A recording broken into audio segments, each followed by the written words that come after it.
Well, this stage is much larger than I remember from 2019, so this is great. Well, thank you everyone for coming this afternoon, especially so late in the day.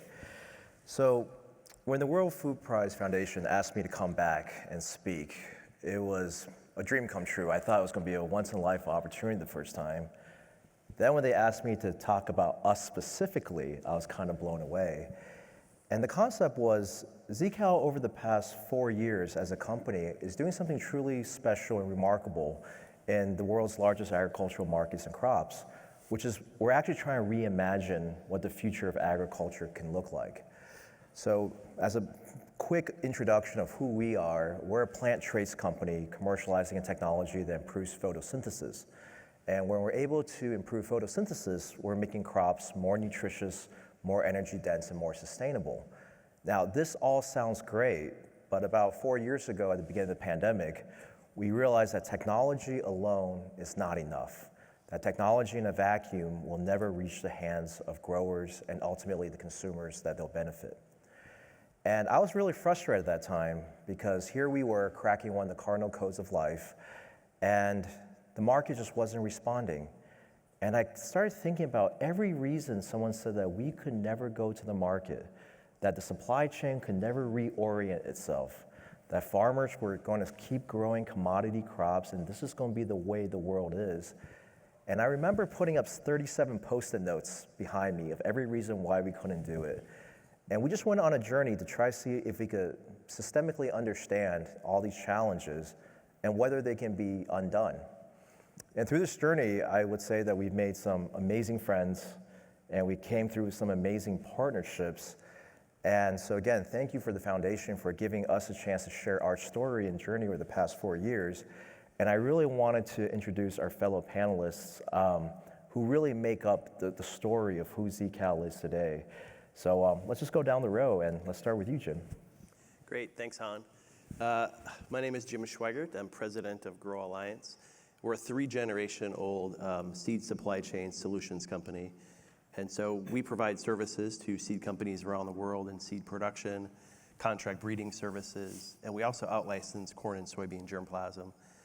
And we like to kind of think of ourselves as a 3-generation-old startup company because we're always looking for ways to innovate and differentiate in a pretty challenging and complex market. Especially when you think about family-owned businesses in the seed industry today, there's fewer and fewer of those all the time. And so those that find new opportunities that help support innovation and can help bring those to market are the ones that are gonna make it into the long term. So we're excited to be part of this partnership and excited to be here as well. Great. Matt? Yeah, thanks, Han. First of all, it's a pleasure to be here. Thank you to Han and the ZeaKal team for getting us up here on stage. So my name is Matt Marshall. I'm the VP of Sustainability and Strategy for Nutrien Ag Solutions, which is the downstream egg inputs retail business of Nutrien. If you're not familiar with Nutrien, Nutrien's the largest egg inputs producer and distributor. We have a very large upstream fertilizer manufacturing footprint across nitrogen, potash, and phosphate fertilizers, where we produce and sell about 26 million tons of fertilizers a year. Downstream, the way to think about that business is we're basically providing everything that a farmer needs to grow their crop. So we're providing fertilizer, crop protection products, seed. We also have our own proprietary line of biostimulants and specialty nutrition products, as well as a proprietary seed business as well. We wrap around that input offering an agronomic service offering and the ability to provide insights and advice to our farmer customers, really with the goal of trying to get the most out of their input investments, and also have a large financing arm of the business as well, of which we're financing our farmers' input purchases and helping them optimize their working capital across the season. We're obviously a conduit to the farmer. We view ourselves as a channel for technologies and products that really help maximize the outcomes on the farm. And ZeaKal is one of the examples of one of those technologies that we see opportunity in really playing an important role in how that product lands in the market and the successful performance of that with our customers. And last but not least, Scott. Great, thank you very much. And thanks to the World Food Prize for inviting us here to the stage. My name is Scott Raubenstine. I'm Vice President of Agricultural Services at Perdue AgriBusiness, and Perdue AgriBusiness is part of Perdue Farms, and we also have a Perdue Foods business, and we produce fresh poultry here in the United States. And my job role is to work with farmers and connect farmers with consumers and CPG companies. And so I have a really unique role in the aspect that I get to look at new technologies like ZeaKal, look at carbon interventions across our value chain, where can we lower our carbon footprint, and deliver what our consumers and our customers are asking for, and that is safe, nutritious, secure food. And really excited to be here, and thank you for having us. Wonderful. Well, maybe to start off the panel, if we were to kind of rewind back to our history, if you can remember how we kind of all fell in love with each other, maybe I'll start with Jim. You know, Jim, you were the first of the partnerships that we assembled. What did you see? Like, what really brought you to the table? You mentioned, you know, third generation seed producer, across corn and soybeans. You've worked with all the majors in the world, but what was that something that was different that made you want to commit to this and believe in it? Yeah, it was really exciting the first time that I met Han and got to hear the ZeaKal story, because, you know, we have this long family history, so we've seen agriculture change and evolve in the United States and around the world. And go back to a quote that I heard a number of years ago, and I used to believe it, but I don't believe this anymore. It said that farmers are the world's best economists because they'll just grow whatever they get paid the most for. And that's true as long as they have the opportunity in the market to grow kind of anything.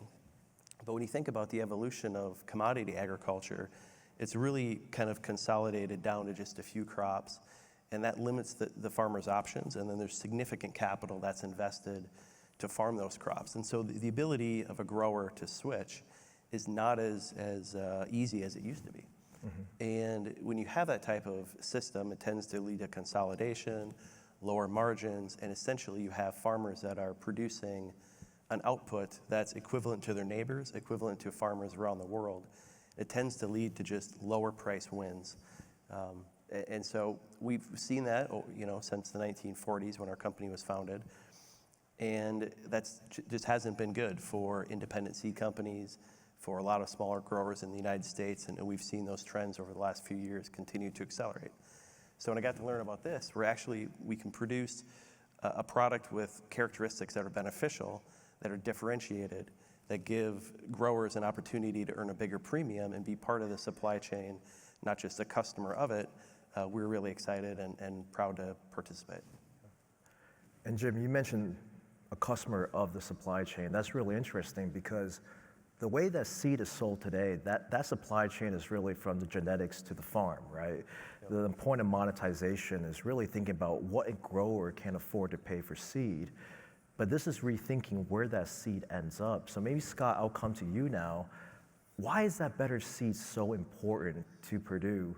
Because you guys are not a seed company, but you are probably the recipient that has to bring that seed ultimately to the products that we as consumers enjoy.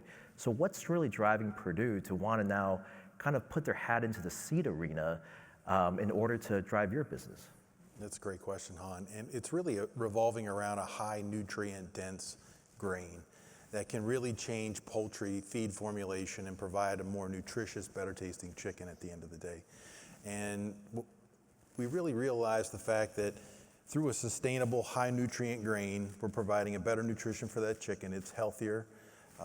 And we in turn feel that it's going to be more nutritious to that consumer. So we have an interest in being able to connect that grower through a value added opportunity and connect that consumer that's looking for that safe, healthy food at the end of the day. And we want to make sure chicken tastes like chicken, right? Yep. And my grandmother used to say, you are what you eat. Right? And we really feel that better grains will lead to a better, more nutritious chicken, and we're out to prove that as well. Yep. And then, of course, after we were able to prove our ability to produce our own seed and create a market for that grower, the second missing piece, or the third missing piece, was how do we actually get product into the hands of farmers? Because as good as ZeaKal can be in the lab, when it actually comes to moving seed around the district or the country, we really need a lot of help, because at the end of the day, you can't grow technology. You're putting a seed in the ground and you're protecting that yield. So we were very fortunate to bring in one of our longtime investors and partners, Nutrien, now in a different way with the distribution partnership. Matt, can you tell us a little bit from a distribution standpoint? You control the lifeblood of how ag products flow. Obviously, you get to see the volume move, and you're already very successful with all of these, but why do something different? Why add that kind of complexity and risk to a volume-based business? Because I think that's the part people find unbelievable.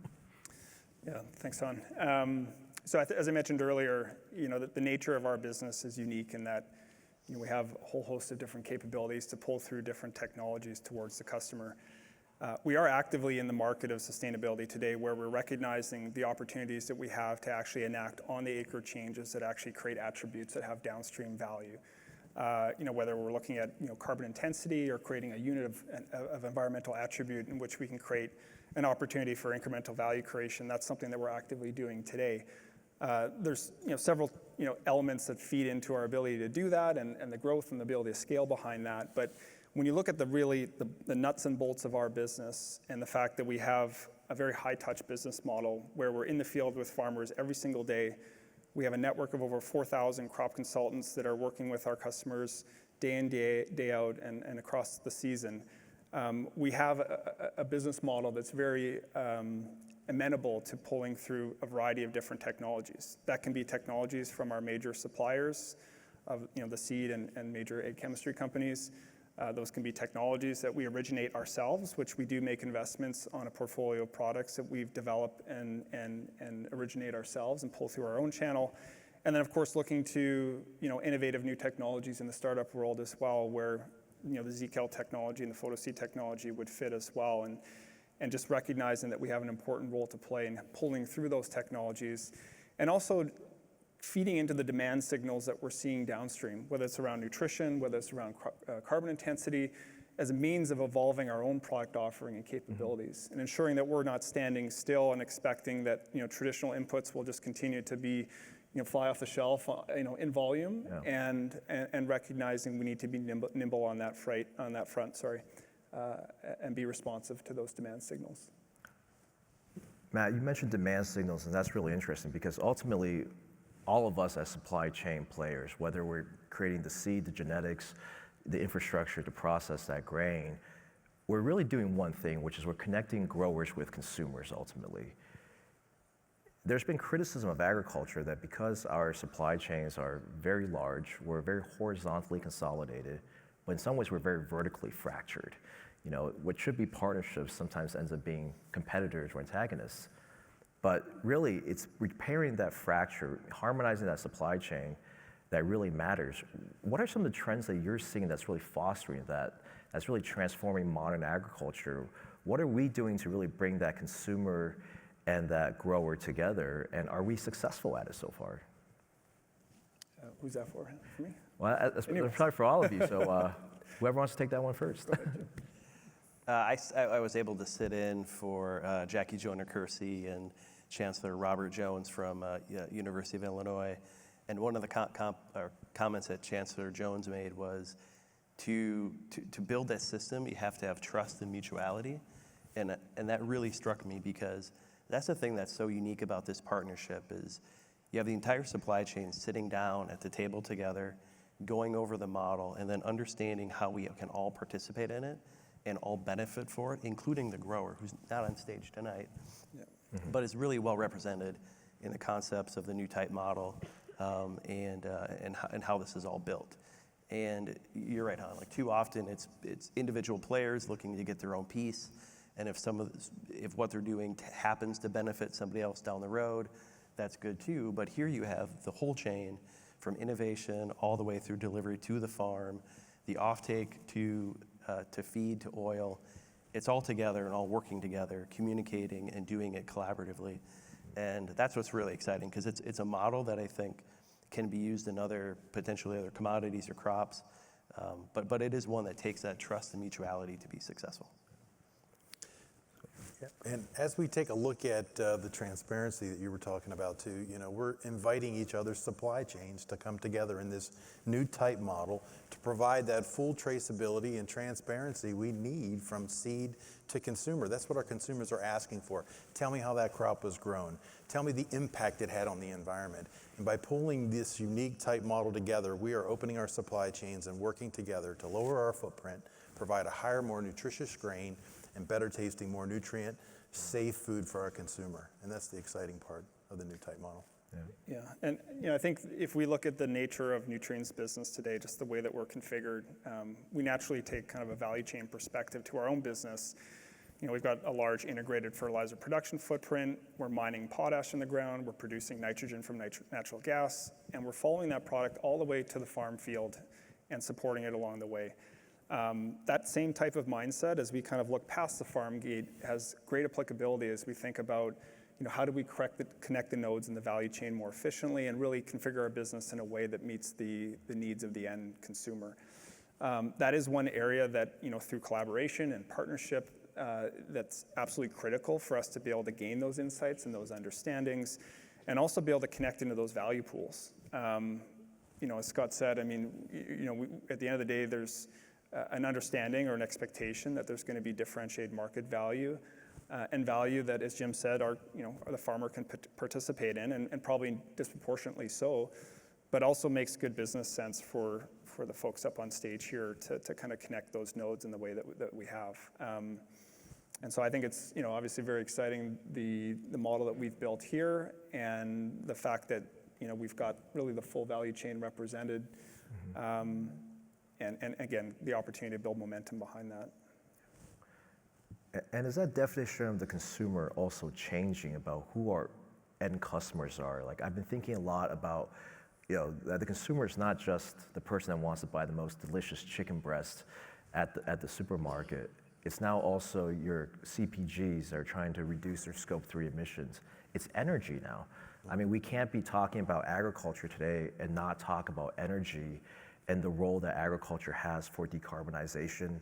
We also can't take away the fact that our global supply chains are changing, especially for our major commodities. That can be due to geopolitics, that can be due to trade flow. But as we think about the consumer or the end user in terms of this complexity of, it's not just an individual, but it's entire industries at a time, what are the drivers that excite you or scare you the most with how we need to reorient, and then the role of technology in that reorientation? Jim? Yeah, for me, it kind of goes back to the commodity model versus a specialized model, because even those big energy customers, they're looking for the cheapest source of energy they can find, and whichever crop that happens to come from, whichever country that happens to come from, that's where they're going to shift their focus and their buying activity. And you mentioned geopolitics. It's important to be a low-cost producer as a commodity-driven country, which the U.S. primarily is in corn and soy. But now we're seeing new alignments where, because a country might be more friendly with another, they're willing to pay a little premium to buy from the people they want to buy from. And that's a new dynamic that's, I think, going to be a bigger piece of commodity agriculture in the future. And you can see them building kind of unique, linked supply chains with themselves. And if the U.S. isn't part of all those supply chains, that's a risk for our farmers. And so, getting away from everything being fungible to things being more specific and more differentiated, I think is a real opportunity. What are your thoughts? I think if we reflect on some of the work that we have in flight around sustainability today, it has been a bit of a challenging area to operate in. I think there's been a lot of different strategies and approaches that have been introduced into the market, creating confusion, and also the expectation that there's a value proposition that our farmers and our customers, in the case of Nutrien, can get their heads wrapped around. So for us, the value equation of this continues to be really paramount for us to be able to get the adoption and get the momentum behind initiatives or the opportunity with ZeaKal and other technologies, and really be able to demonstrate that this value is real and it's scalable and something that the industry can start rallying behind. I think the nature of sustainability today is, it's a largely voluntary-based market, and you're seeing as a result a lot of disparate strategies that make it really difficult to scale and gain cost efficiencies. And for a business like Nutrien, although there are those opportunities for those kind of smaller market, differentiated market opportunities, for us to really put our full weight behind certain opportunities, we really need to be in a position to help scale that as well. So, the value kind of part of the equation here is absolutely critical, and something that frankly, as we look in the immediate term here, has been a little bit slow to develop, frankly, which has hindered some of the progress and some of the potential. Yep. Scott? At Perdue, we're listening to our CPG customers. We provide them oil and chicken, and they want to understand too that our scope 3 is their scope 3. So we're working on that in-setting approach, and we're inviting them to co-invest in our supply chain and the carbon interventions that we're driving forward. We're working on a product carbon footprint across our entire value chain, and we found that 70% of our scope 3 is coming from grain to the feed production.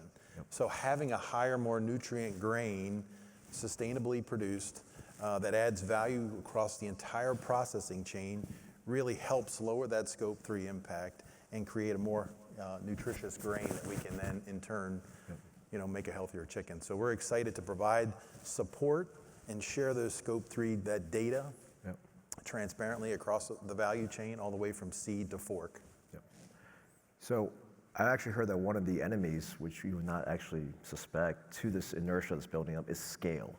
Because, I mean, companies like Perdue, like Nutrien and others, you guys are feeding the world already. You guys are already delivering on a massive amount of product that keeps this moving seamlessly. And that machine is really, really hard to turn off or turn a different direction.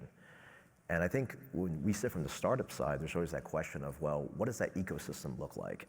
Do we partner? Do we have to create a totally different supply chain? Are we disrupting or are we feeding into it? And I guess our approach has always been about harmonization. How can we take our existing businesses and through culture and will reorient them? Do you think that scale inefficiencies and yet nimbleness can exist at the same time? Or is that just an oxymoron? Like, as you're thinking about your operations, about how we adopt that, just brutal efficiency of operations into something that's also reactive to the needs of consumers and growers, what are your challenges and what are some of the solutions for that? I think from a Nutrien standpoint, you're right. I think scale is critically important. I think we need to be focused in kind of needle-moving undertakings that over time have the potential to really make change. And so that's one of the advantages that we have, just given the scale of our business and this, the expansive network that we have and access to the customer. I think, when we look around the ambition and all the focus on, the crop attributes that are, creating where there's, building demand behind, a lot of that is centered around what's happening on that acre. Yeah. And so for us, that makes us excited because it leans on the core competencies and capabilities that we have as a business already, which is very exciting. I think in terms of some of the challenges, the word that comes to mind is consistency. Consistency of technology. As you know, Han, the adoption curve on technology is quite long-tailed, and to see a technology that actually creates the outcomes that the market is demanding is important. We don't want to be kind of introducing new offerings, year in, year out and confusing the farmer. And, the next is consistency of the value proposition, right? And seeing the incremental value today Purdue's paying a value for high oleic oil. In the future, Scott, you can elaborate on this, but maybe protein and CI may be part of that equation. And that's exciting, but that value needs to persist to really kind of continue to build momentum behind this and drive the changes that we're hoping to see through introduction of technologies like ZeaKal's. And then lastly, it's consistency of measurement.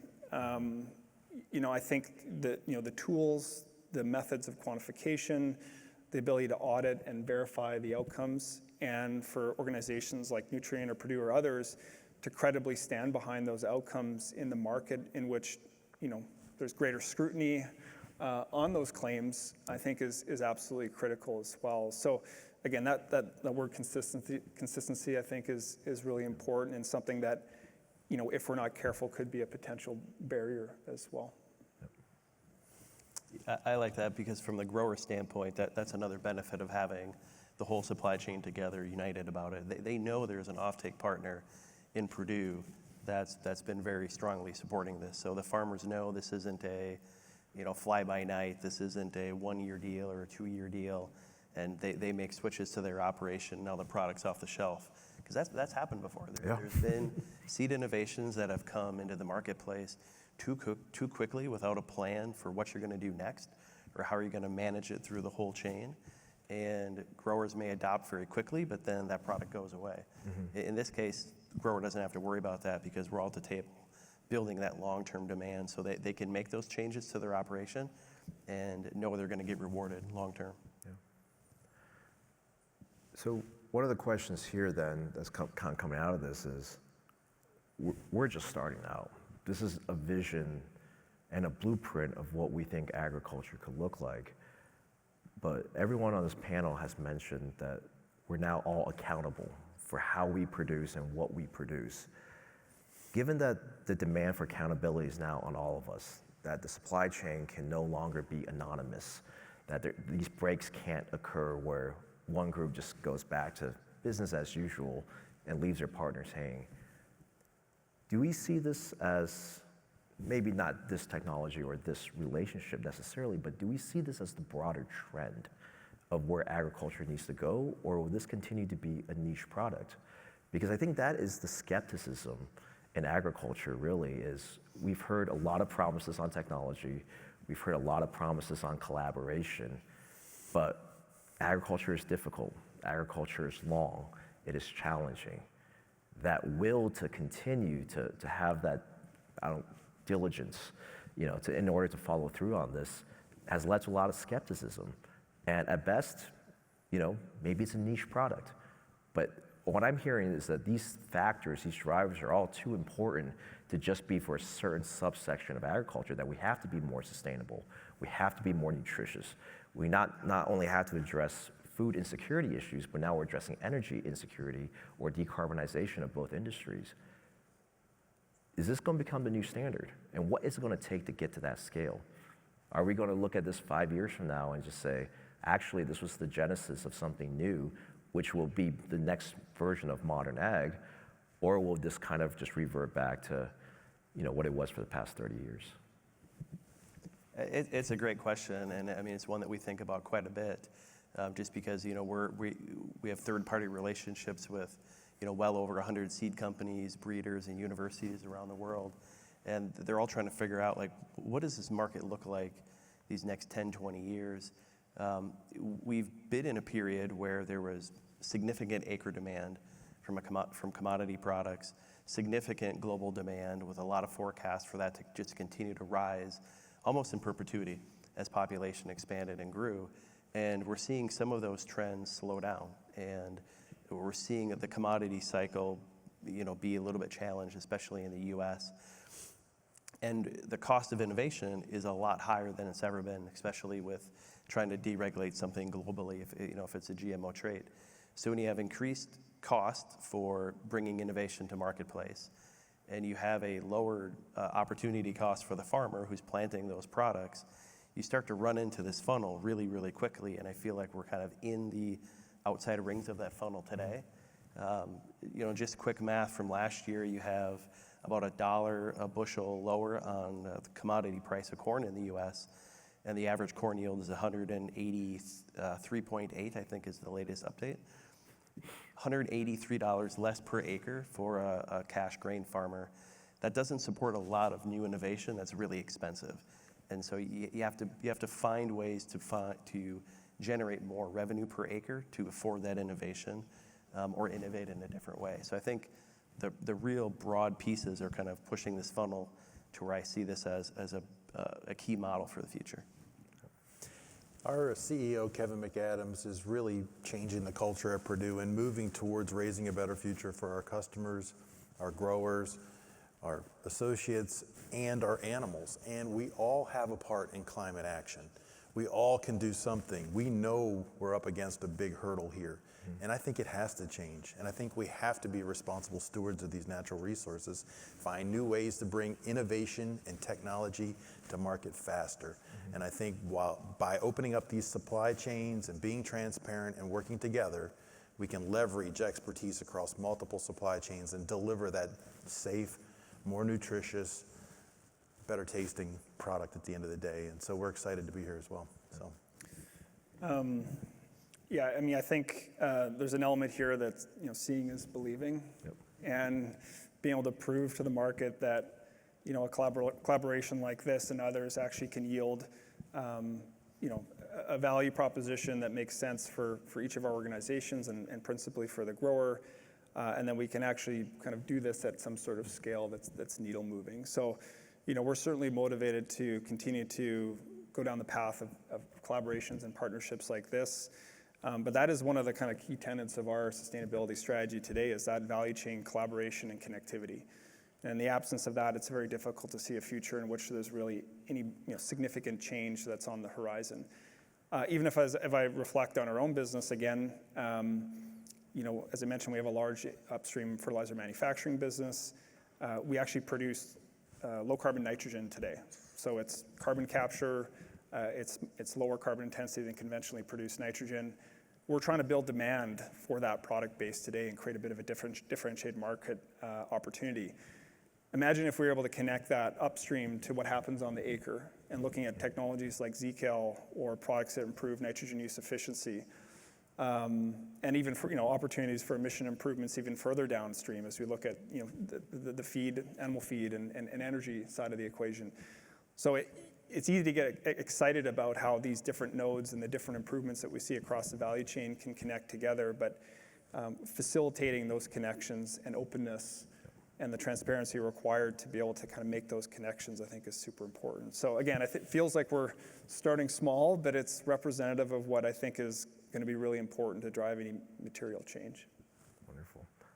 Well, again, I think we're extremely proud of us being able to bring these things together over the past few years and in kind of an unprecedented way with this new business model. And kind of what we've always outlined is that we're trying to provide coverage from the genetics to the seed, to the field, to the market, so that the grower is having that kind of support, that trusted brand, that trusted agronomist, that trusted end user at every stage.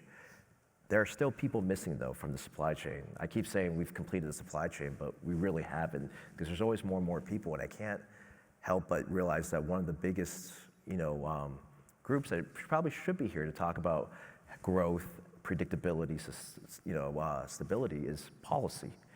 We think about the risk of agriculture from a global standpoint, changes in trade, changes in regulatory, how that could affect innovation timelines. Going back to energy again, energy is a market that's being created and driven by policy today.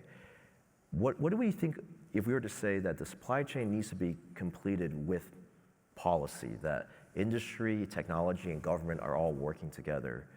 What do you guys see as the strengths and possibly challenges that policy will need to address if we're trying to become more sustainable and reactive to these needs and these policies are being created? Yeah, it's a great question. And it's one of the things we see with every startup innovator in the seed space that we work with. The science is really moving very quickly, and the regulatory bodies aren't moving that fast. And so if you think about having to, if it's a GMO trait or something that might need import approval in different countries, you may spend up to $100 million to get that or more to get that deregulated globally, if you have to do it in every country of export. And so that stifles a lot of early innovation because they just can't. One, maybe they don't have that kind of seed money, they don't have the time it takes, they don't have a team around the world to do that. So what you're finding now is a lot more companies looking at closed loop and smaller markets to start to prove the concept. This is a closed loop market too, so it doesn't need global deregulatory status. And those products, I think, have a lot of exciting futures in front of them. Building for a specific niche, find a geography that you can collaborate with other supply chain partners, build that closed loop system, go through the US process, and get a product innovated and started, and then you've got a lot better chance to scale after that. I think one of the other important areas too is to really be laser focused on our farmers, right? We've got to reduce risk. We've got to make sure they're rewarded for the risk that they're taking. We've got to make it easier to collect the data that we need to shore up a supply chain and ensure that there's accurate MMRV reporting, et cetera, there behind our climate action.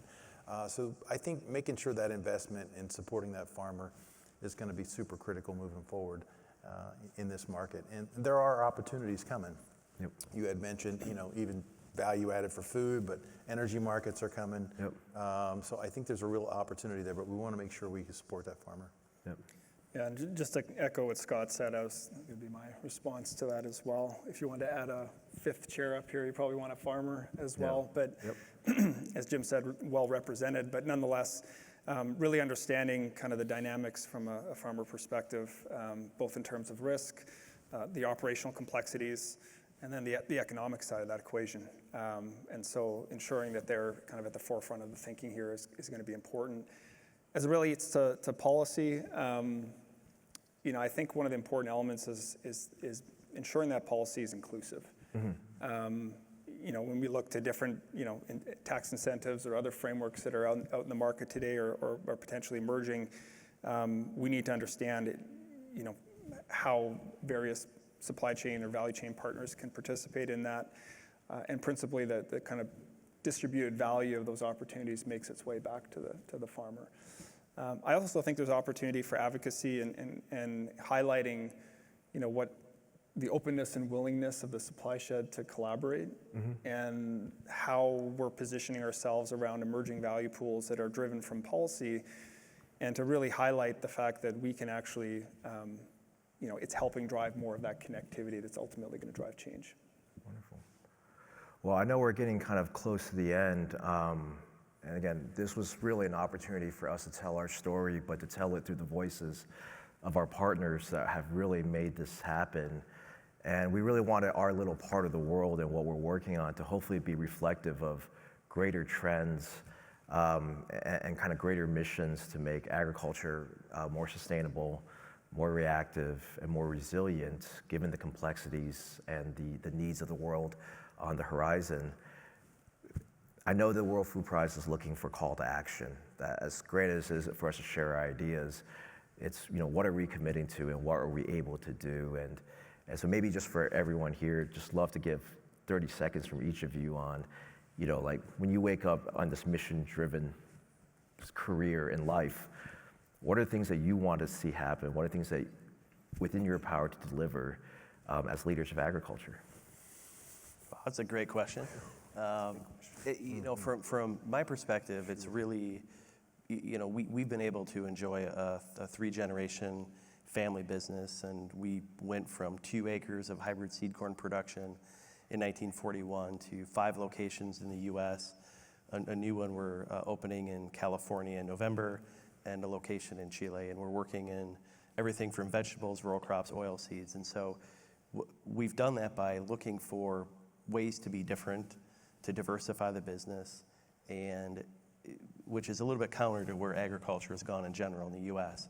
A lot of things have been commoditized, bigger, kind of a low, race to the lowest cost producer.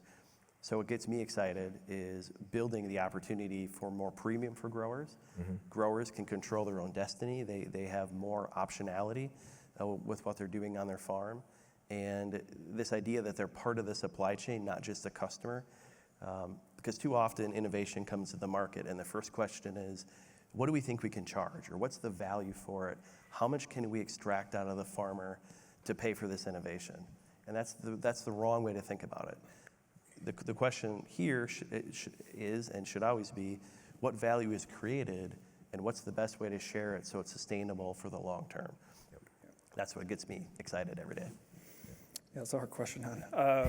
But Nutrien's purpose is feeding the future. And so, we don't take lightly the role that we play in terms of producing and distributing the critical crop inputs that farmers need to grow their crop, both in North America but globally.